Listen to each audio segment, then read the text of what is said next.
খুনি শেখ হাসিনা এবং তার দোসর যাদের দিল্লি এবং কলকাতায় আশ্রয় দিয়েছেন দ্রুততম সময়ের মধ্যে ফেরত দিন, না হলে লাল কার্ড নিয়ে আবারও দূতাবাস ঘেরাও কর্মসূচিতে আসবে। দিল্লি না ঢাকা, দিল্লি না ঢাকা, হিন্দি না বাংলা, দিল্লি না ঢাকা। বাংলাদেশের মানুষ সেই মানুষটার বিচার দেখার জন্য অপেক্ষায় রয়েছে। দেশের মানুষ যার ফাঁসি রাখার জন্য অপেক্ষায় রয়েছে, সেই ফাঁসি শেখ হাসিনাকে রাষ্ট্রীয় মর্যাদায় ওই ভারত 1 বছর ধরে আশ্রয় দিয়ে রেখেছে। এই আশ্রয় চলবে না। আমরা স্পষ্ট ভাষায় জানিয়ে দিতে চাই, ভারতীয় দূতাবাসের মাধ্যমে ওই দিল্লি সরকারকে জানিয়ে দিতে চাই, খুনি হাসিনাকে ফেরত দিতে হবে। বাংলার সীমান্তে হত্যা বন্ধ করতে হবে, অবৈধ পুঁজিন বন্ধ করতে হবে। যে সকল ভূখণ্ড দখলে নিয়েছেন তা ফেরত দিতে হবে। দেশের অভ্যন্তরীণ বিষয় নিয়ে আপনাদের দাদাগিরি বন্ধ করতে হবে। সংগ্রামী সাথী এবং বন্ধুগণ, আমি স্পষ্ট ভাষায় জানিয়ে দিতে চাই, জুলাই গণঅভ্যুত্থানের মাধ্যমে যেই নতুন বাংলাদেশ আমরা পেয়েছি, সেই বাংলাদেশে ভারতীয় আধিপত্যবাদ এবং ভারতীয় আগ্রাসন চলবে না, চলতে দেওয়া হবে না। বিভিন্ন জায়গায় ভারতীয় কর্মকর্তা এবং রয়্যাল এজেন্টদের প্রবেশ করানো হয়েছিল। আমরা অত্যন্ত দুঃখের সাথে লক্ষ্য করছি, এখনো প্রশাসনের বিভিন্ন জায়গায় ভারতীয় কর্মকর্তারা রয়্যাল এজেন্টরা কর্মরত রয়েছে।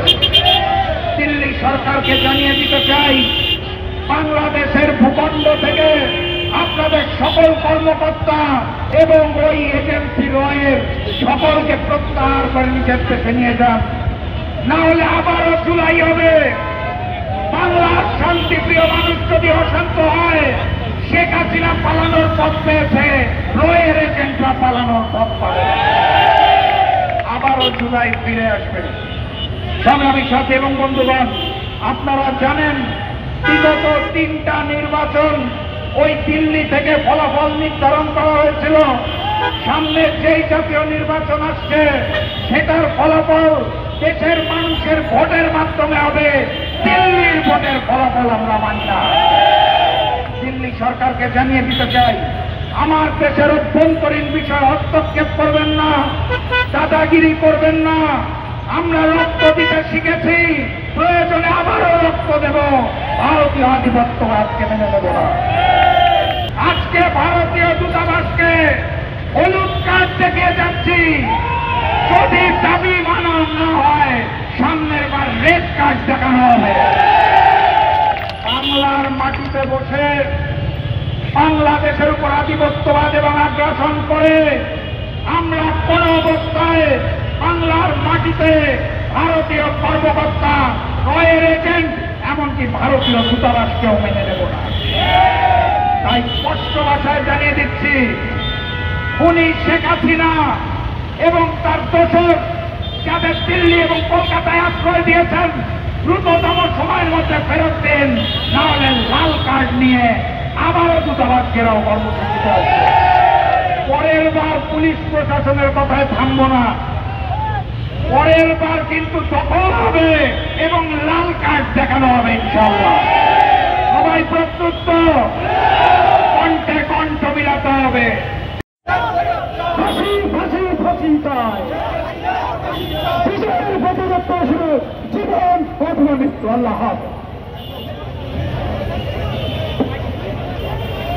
যাত্রার সকল নেতা কর্মীর প্রতি দৃষ্টি আকর্ষণ করছি, রাশেদ ভাইয়ের সহযোগিতা করুন। ভলেন্টিয়ার ভাইরা আপনারা সবার সাথে সহযোগিতা করুন। ধন্যবাদ।